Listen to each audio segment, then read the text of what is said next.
Hello, I'm Bevan with Global Cast Resources.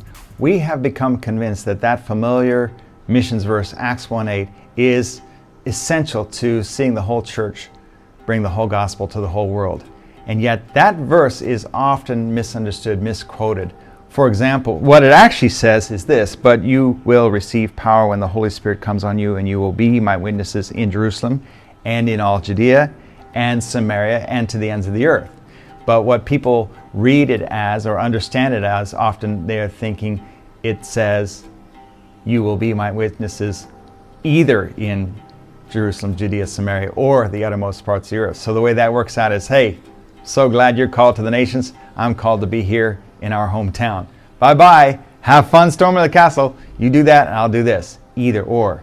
And yet every believer, if we understand things correctly, can be involved in the Great Commission, can be involved in reaching the uttermost parts of the earth. It's not either or. There are some who are called to go, but those who don't have key roles in sending and covering in prayer and all of those vital roles. So it's not either or. But another one that's also out there is a misquotation, misunderstanding that says, "You shall be my witnesses first in Jerusalem, then Judea, then Samaria, then to the ends of the earth." So first then is commonly works out like, hey, why should we fly over a mission field to go to a mission field? Let's do our city first, and then we'll think about reaching the nations. And that has some problems in that that's not what the original language says, but also, when will you know that you're done? By what standard will we measure our city being finished and reached? Is it everybody being saved, everybody being discipled?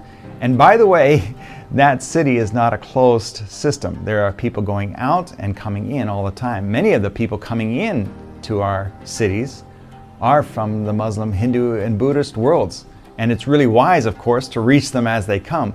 And yet it's very strategic to go to the roots of those ideologies with the gospel.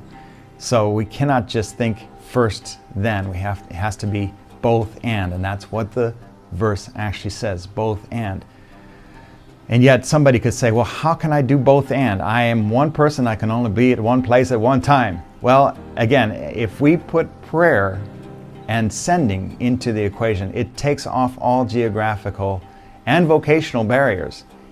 It's very clear that anybody could be involved in reaching the uttermost parts of the earth, no matter where they're located geographically and no matter what they're called to do vocationally. And so this is so important to understand, because yes, some will go, but if we had 1 out of 200 go to the nations, that would be amazing. But those other 199 could be crucially involved in supporting and praying and sending those guys. And that's not a second-class calling. That's not a lesser calling, to be those who enable and launch and support and sustain those who go.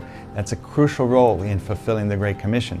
So it's definitely possible for us to be Acts 1:8 Christians and to start Acts 1:8 businesses, where we're not only focused on being a blessing locally, but we adopt an unreached people group, or we support missionaries who are over there from our business, from our local churches, and be Acts 1:8 in our both andness as we go forward.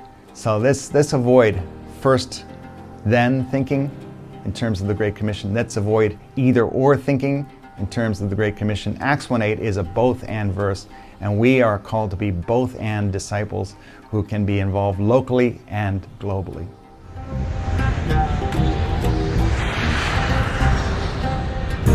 Mentoring Missions Advocates. This is globalcastresources.com.